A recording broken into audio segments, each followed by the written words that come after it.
All right, guys, page 56, the second person Eddie meets in heaven. Eddie felt his feet touch the ground. The sky was changing again from cobalt blue to charcoal gray, and Eddie was surrounded now by fallen trees and blackened rubble.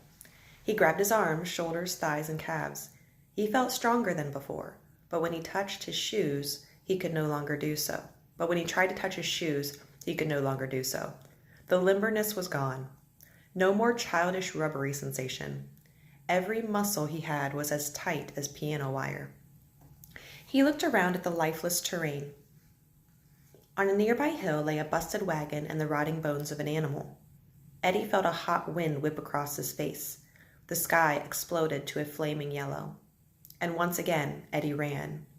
He ran differently now, in the hard measured steps of a soldier.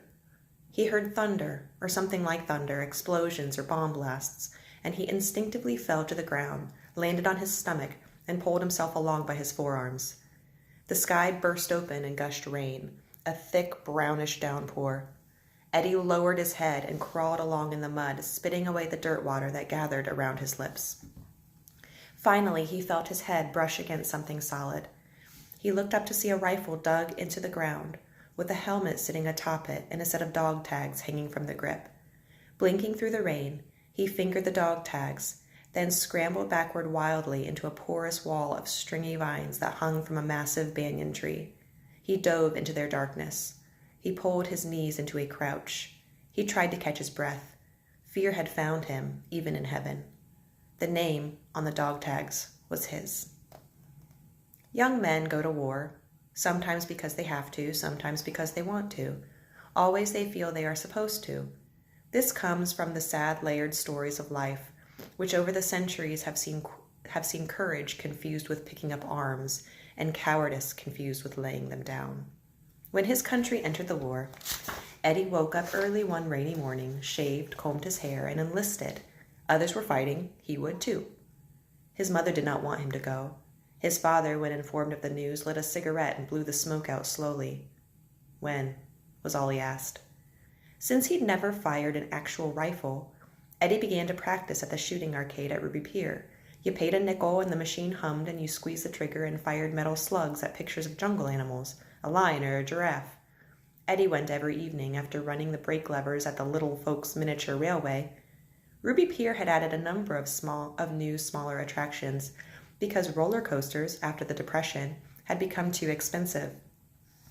The miniature railway was pretty much just that, the train cars no higher than a grown man's thigh. Eddie, before enlisting, had been working to save money to study engineering. That was his goal. He wanted to build things, even if his brother Joe kept saying, "Come on, Eddie, you aren't smart enough for that." But once the war started, pier business dropped. Most of Eddie's customers now were women alone with children, their fathers gone to fight. Sometimes the children asked Eddie to lift them over his head, and when Eddie complied, he saw the mother's sad smiles. He guessed it was the right lift, but the wrong pair of arms. Soon, Eddie figured, he would join those distant men, and his life of greasing tracks and running brake levers would be over. War was his call to manhood. Maybe someone would miss him, too. On one of those final nights, Eddie was bent over the small arcade rifle, firing with deep concentration. Pang, pang! He tried to imagine actually shooting at the enemy. Pang! Would they make a noise when he shot them? Pang! Or would they just go down like the lions and giraffes? Pang! Pang! "Practicing to kill, are you, lad?" Mickey Shea was standing behind Eddie. His hair was the color of French vanilla ice cream, wet with sweat, and his face was red from whatever he'd been drinking. Eddie shrugged and returned to his shooting. Pang! Pang! Another hit. Pang! Another. Eddie grunted. Eddie wished Mickey would go away and let him work on his aim. He could feel the old drunk behind him. He could hear his labored breathing, the nasal hissing in and out, like a bike tire being inflated by a pump. Eddie kept shooting. Suddenly, he felt a painful grip on his shoulder. "Listen to me, lad." Mickey's voice was a low growl. "War is no game. If there's a shot to be made, you make it, you hear? No guilt, no hesitation. You fire, and you don't think about who you're shooting or killing or why, you hear me? You want to come home again, you just fire, you don't think." He squeezed even harder. "It's the thinking that gets you killed." Eddie turned and stared at Mickey. Mickey slapped him hard on the cheek, and Eddie instinctively raised his fist to retaliate. But Mickey belched and wobbled backward. Then he looked at Eddie as if he were going to cry. The mechanical gun stopped humming. Eddie's nickel was up. Young men go to war, sometimes because they have to, sometimes because they want to. A few days later, Eddie packed a duffel bag and left the pier behind. The rain stopped. Eddie, shivering and wet beneath the banyan tree, exhaled a long, hard breath. He pulled the vines apart and saw the rifle and helmet still stuck in the ground. He remembered why soldiers did this. It marked the graves of their dead. He crawled out on his knees. Off in the distance, below a small ridge were the remains of a village, bombed and burnt into little more than rubble. For a moment, Eddie stared, his mouth slightly open, his eyes bringing the scene into tighter focus. Then his chest tightened like a man who'd just had bad news broken. This place. He knew it. It had haunted his dreams. "Smallpox," a voice suddenly said. Eddie spun. Smallpox, typhoid, tetanus, yellow fever. It came from above, somewhere in the tree. I never did find out what yellow fever was. Hell, I never met anyone who had it. The voice was strong, with a slight southern drawl and gravelly edges, like a man who'd been yelling for hours. I got all those shots for all those diseases, and I died here anyhow, healthy as a horse. The tree shook. Some small fruit fell in front of Eddie. How you like them apples, the voice said. Eddie stood up and cleared his throat. Come out, he said. Come up, the voice said. And Eddie was in the tree near the top, which was as tall as an office building. His legs straddled a large limb, and the earth below seemed a long drop away. Through the smaller branches and thick fig leaves, Eddie could make out the shadowy figure of a man in army fatigues, sitting back against the tree trunk. His face was covered with a coal-black substance. His eyes glowed red like tiny bulbs. Eddie swallowed hard. Captain? He whispered. Is that you? They had served together in the army. The captain was Eddie's commanding officer. They fought in the Philippines, and they parted in the Philippines, and Eddie had never seen him again. He had heard he'd died in combat. A wisp of cigarette smoke appeared. They explained the rules to you, soldier. Eddie looked down. He saw the earth far below, yet he knew he could not fall. I'm dead, he said. You got that much right. And you're dead. Got that right, too. And you're my second person? The captain held up his cigarette. He smiled as if to say, Can you believe you get to smoke up here? Then he took a long drag and blew out a small white cloud. Bet you didn't expect me, huh? Eddie learned many things during the war. He learned to ride atop a tank. He learned to shave with cold water in his helmet. He learned to be careful when shooting from a foxhole, lest he hit a tree and wound himself with deflected shrapnel. He learned to smoke. He learned to march. He learned to cross a rope bridge while carrying, all at once, an overcoat, a radio, a carbine, a gas mask, a tripod for a machine gun, a backpack, and several bandoliers on his shoulder.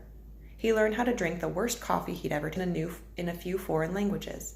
He learned to spit a great distance. He learned the nervous cheer of a soldier's first survived combat when the men slap each other and smile as if it's over. We can go home now. And he learned the sinking depression of a soldier's second battle when he realizes the fighting does not stop at one battle. There's more and more after that. He learned to whistle through his teeth. He learned to sleep on rocky ground. He learned that scabies are itchy little mites that burrow into your skin, especially if you've worn the same filthy clothes for a week. He learned that a man's bones really do look white when they burst through the skin. He learned to pray quickly. He learned in which pocket to keep the letters to his family and Marguerite, in case he should be found dead by his fellow soldiers. He learned that sometimes you are sitting next to a buddy in a dugout, whispering about how hungry you are, and the next instant there is a small whoosh, and the body slumps over and his hunger is no longer an issue. He learned, as 1 year turned to 2 and 2 years turned to 3, that even strong, muscular men vomit on their shoes when the transport plane is about to unload them, and even officers talk in their sleep the night before combat. He learned how to take a prisoner, although he never learned how to become one. Then one night, on a Philippine island, his group came under heavy fire, and they scattered for shelter, and the skies were lit, and Eddie heard one of his buddies down in a ditch weeping like a child, and he yelled at him, "Shut up, will ya?" And he realized that man was crying because there was an enemy soldier standing over him with a rifle at his head. and Eddie felt something cold at his neck, and there was one behind him, too. The captain stubbed out his cigarette. He was older than the men in Eddie's troop, a lifetime military man with a lanky swagger and a prominent chin that gave him a resemblance to a movie actor of the day. Most of the soldiers liked him well enough, although he had a short temper and a habit of yelling inches from your face so you could see his teeth, already yellowed from tobacco. Still, the captain always promised he would leave no one behind, no matter what happened, and the men took comfort in that. "Captain?" Eddie said again, still stunned. "Affirmative." "Sir? No need for that, but much obliged. It's been... you look... like the last time you saw me?" He grinned, then spat over the tree branch. He saw Eddie's confused expression. "You're right. Ain't no reason to spit up here. You don't get sick, either. Your breath is always the same, and the chow is incredible." "Chow?" Eddie didn't get any of this. "Captain, look. There's some mistake. I still don't know why I'm here. I had a nothin' life, see? I worked maintenance. I lived in the same apartment for years. I took care of rides, Ferris wheels, roller coasters, stupid little rocket ships. It was nothing to be proud of. I just kind of drifted. What I'm saying is..." Eddie swallowed. "What am I doing here?" The captain looked at him with those glowing red eyes, and Eddie resisted asking the other question he now wondered after the blue man. Did he kill the captain too? The Eddie looked at him with those glowing... "You know, I've been wondering," the captain said, rubbing his chin. "The men from our unit, did they stay in touch? Willingham, Morton, Smitty, did you ever see those guys?" Eddie remembered the names. The truth was they had not kept in touch. War could bond men like a magnet, but like a magnet it could repel them too. The things they saw, the things they did. Sometimes they just wanted to forget.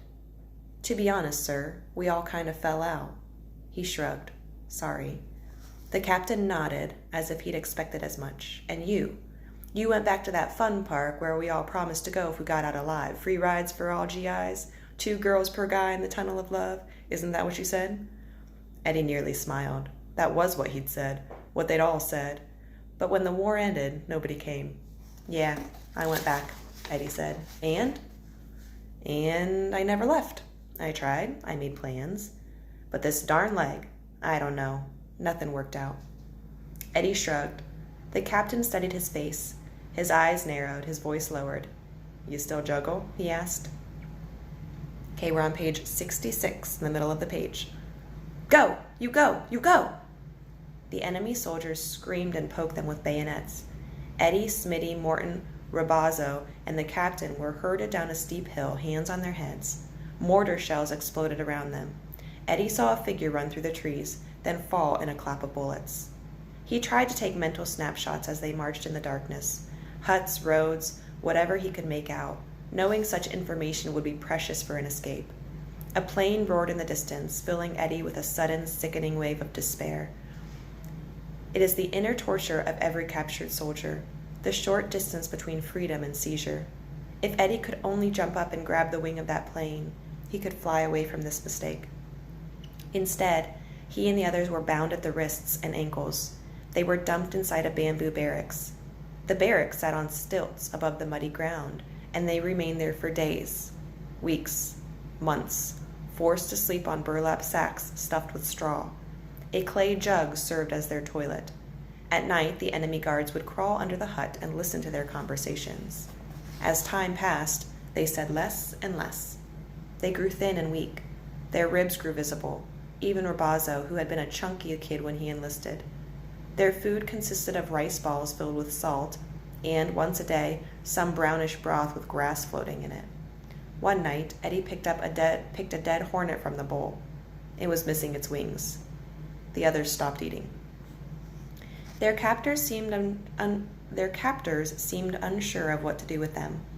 In the evenings, they would enter with bayonets and wiggle their blades at the Americans' noses, yelling in a foreign language, waiting for answers.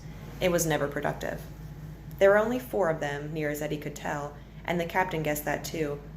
And the captain guessed that they, too, had drifted away from a larger unit and were, as often happens in real war, making it up day by day. Their faces were gaunt and bony, with dark nubs of hair. One looked too young to be a soldier. Another had the most crooked teeth Eddie had ever seen. The captain called them Crazy 1, Crazy 2, Crazy 3, and Crazy 4. "We don't want to know their names," he said, and we don't want them knowing ours. Men adapt to captivity, some better than others. Morton, a skinny, chattering youth from Chicago, would fidget whenever he heard noises from outside, rubbing his chin and mumbling, "Oh darn, oh darn, oh darn." I've got my kids in the room, you guys. Until the others told him to shut up. Smitty, a fireman's son from Brooklyn, was quiet most of the time, but he often seemed to be swallowing something, his Adam's apple loping up and down. Eddie later learned he was chewing on his tongue. Robazo, the young red-headed kid from Portland, Oregon, kept a poker face during the waking hours, but at night he often woke up screaming, "Not me, not me!" Eddie mostly seethed. He clenched a fist and slapped it into his palm, hours on end, knuckles to skin, like the anxious baseball player he had been in his youth. At night, he dreamed he was back at the pier on the Derby horse carousel, where 5 customers raced in circles until the bell rang. He was racing his buddies or his brother or Marguerite. But then the dream turned, and the 4 crazies were on the adjacent ponies, poking at him, sneering. Years of waiting at the pier for a ride to finish, for the waves to pull back, for his father to speak to him, had trained Eddie in the art of patience. But he wanted out, and he wanted revenge. He ground his jaws and he slapped his palm, and he thought about all the fights he'd been in back in his old neighborhood, the time he'd sent 2 kids to the hospital with a garbage can lid. He pictured what he'd do to those guards if they didn't have guns. Then one morning, the prisoners were awakened by screaming and flashing bayonets, and the 4 crazies had them up and bound and led them into a shaft. There was no light. The ground was cold. There were picks and shovels and metal buckets. "It's a gosh darn coal mine," Morton said. "We need to get a drink of coffee, excuse me." From that day forward, Eddie and the others were forced to strip coal from the walls to help the enemy's war effort. Some shoveled, some scraped, some carried pieces of slate and built triangles to hold up the ceiling. There were other prisoners there too, foreigners who didn't know English and who looked at Eddie with hollow eyes. Speaking was prohibited. 1 cup of water was given every few hours. The prisoners' faces, by the end of the day, were hopelessly black, and their necks and shoulders throbbed from leaning over. For the first few months of this captivity, Eddie went to sleep with Marguerite's picture in his helmet propped in front of him. He wasn't much for praying, but he prayed just the same, making up the words and keeping count each night, saying, "Lord, I'll give you these 6 days if you give me 6 days with her. I'll give you these 9 days if I get 9 days with her. I'll give you these 16 days if I get 16 days with her." Then during the 4th month, something happened. Robazo developed an ugly skin rash and severe diarrhea. He couldn't eat a thing. At night, he sweated through his filthy clothes until they were soaking wet. He soiled himself. There were no clean clothes to give him, so he slept naked on the burlap, and the captain placed his sack over him like a blanket. The next day, down in the mine, Robazo could barely stand. The 4 crazies showed no pity. When he slowed, they poked him with sticks to keep him scraping. "Leave him be," Eddie growled. Crazy 2, the most brutal of the captors, slammed Eddie with a bayonet butt. He went down, a shot of pain spreading between his shoulder blades. Robazo scraped a few more pieces of coal, then collapsed. Crazy 2 screamed at him to get up. "He's sick," Eddie yelled, struggling to his feet. Crazy 2 slammed him down again. "Shut up, Eddie," Morton whispered, "for your own good." Crazy 2 leaned over Robazo. He pulled back his eyelids. Robazo moaned. Crazy 2 made an exaggerated smile and cooed as if dealing with a baby. He went, "Aww," and laughed. He laughed looking at all of them, making eye contact, making sure they were watching him. Then he pulled out his pistol, rammed it into Robazo's ear, and shot him in the head. Eddie felt his body rip in half. His eyes blurred and his brain went numb. The echo of the gunshot hung in the mine as Robazo's face soaked into a spreading puddle of blood. Morton put his hands over his mouth. The captain looked down. Nobody moved. Crazy 2 kicked black dirt over the body, then glared at Eddie and spat at his feet. He yelled something at Crazy 3 and Crazy 4, both of whom seemed as stunned as the prisoners. For a moment, Crazy 3 shook his head and mumbled as if saying a prayer, his eyelids lowered and his lips moving furiously. But Crazy 2 waved the gun and yelled again, and Crazy 3 and Crazy 4 slowly lifted Robazo's body by its feet and dragged it along the mine floor, leaving a trail of wet blood which, in the darkness, looked like spilt oil. They dropped him against a wall next to a pickaxe. After that, Eddie stopped praying. He stopped counting days. He and the captain spoke only of escaping before they all met the same fate. The captain figured the enemy war effort was desperate. That was why they needed every half-dead prisoner to scrape coal. Each day in the mine there were fewer and fewer bodies. At night, Eddie heard bombing. It seemed to be getting closer. If things got too bad, the captain figured, their captors would bail out, destroy everything. He had seen ditches dug beyond the prisoner barracks and large oil barrels positioned up the steep hill. The oil's for burning the evidence, the captain whispered. They're digging our graves. 3 weeks later, under a hazy moon sky, Crazy 3 was inside the barracks, standing guard. He had 2 large rocks almost the size of bricks, which, in his boredom, he tried to juggle. He kept dropping them, picking them up, tossing them high, and dropping them again. Eddie, covered in black ash, looked up, annoyed at the thudding noise. He'd been trying to sleep. But now he lifted himself slowly. His vision cleared. He felt his nerves pricking to life. "Captain," he whispered, "you ready to move?" The captain raised his head. "What are you thinking?" "Them rocks." Eddie nodded toward the guard. "What about 'em?" the captain said. "I can juggle," Eddie whispered. The captain squinted. "What?" But Eddie was already yelling at the guard. "Hey, yo, you're doing it wrong." He made a circular motion with his palms. "This way. You do it this way. Gimme." He held at his hands. "I can juggle. Gimme." Crazy 3 looked at them cautiously. Of all the guards, Eddie felt, he had his best chance with this one. Crazy 3 had occasionally sneaked the prisoners pieces of bread and tossed them through the small hut hole that served as a window. Eddie made the circular motion again and smiled. Crazy 3 approached, stopped, went back for his bayonet, then walked the 2 rocks over to Eddie. "Like this," Eddie said, and he began to juggle effortlessly. He had learned when he was 7 years old from an Italian sideshow man who juggled 6 plates at once. Eddie had spent countless hours practicing on the boardwalk, pebbles, rubber balls, whatever he could find. It was no big deal. Most Pier kids could juggle. But now he worked the 2 rocks furiously, juggling them faster, impressing the guard. Then he stopped, held the rocks out, and said, "Give me another one." Crazy 3 grunted. 3 rocks, see? Eddie held up 3 fingers. 3. By now, Morton and Smitty were sitting up. The captain was moving closer. "Where are we going here?" Smitty mumbled. "If I can get 1 more rock," Eddie mumbled back. Crazy 3 opened the bamboo door and did what Eddie'd hoped he would do. He yelled for the others. Crazy 1 appeared with a fat rock, and Crazy 2 followed him in. Crazy 3 thrust the rock at Eddie and yelled something. Then he stepped back, grinned at the others, and motioned for them to sit, as if to say, "Watch this." Eddie tossed the rock into a rhythmic weave. Each one was as big as his palm. He sang a carnival tune. Da-da-da-da-da. The guards laughed. Eddie laughed. The captain laughed. Forced laughter, buying time. "Get closer," Eddie sang, pretending the words were part of the melody. Morton and Smitty slid gently in, feigning interest. The guards were enjoying the diversion.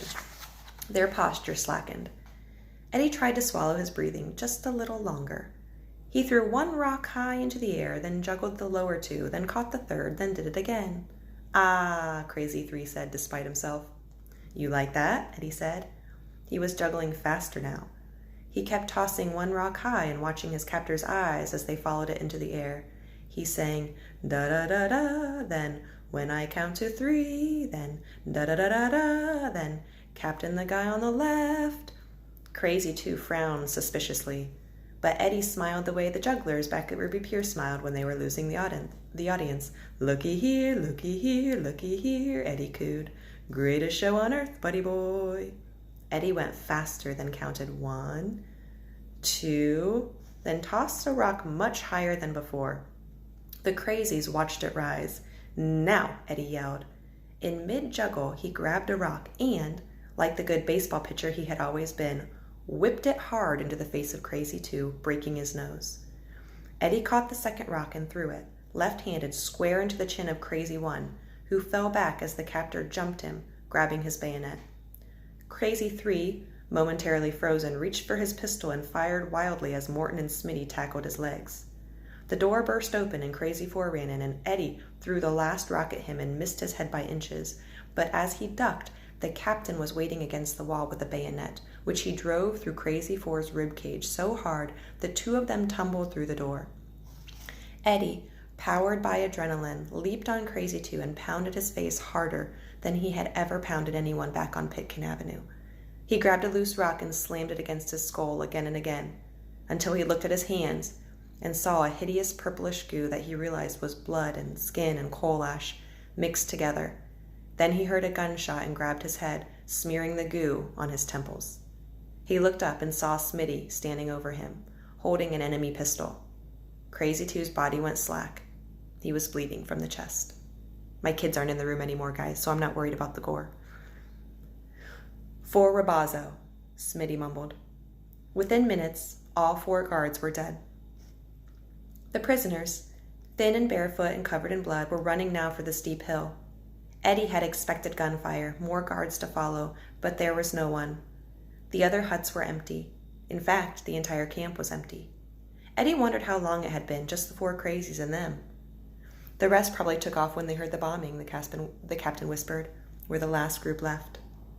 The oil barrels were pitched at the first rise of the hill. Less than 100 yards away was the entrance to the coal mine. There was a supply hut nearby, and Morton made sure it was empty, then ran inside. He emerged with an armful of grenades, rifles, and 2 primitive-looking flamethrowers. "Let's burn it down," he said.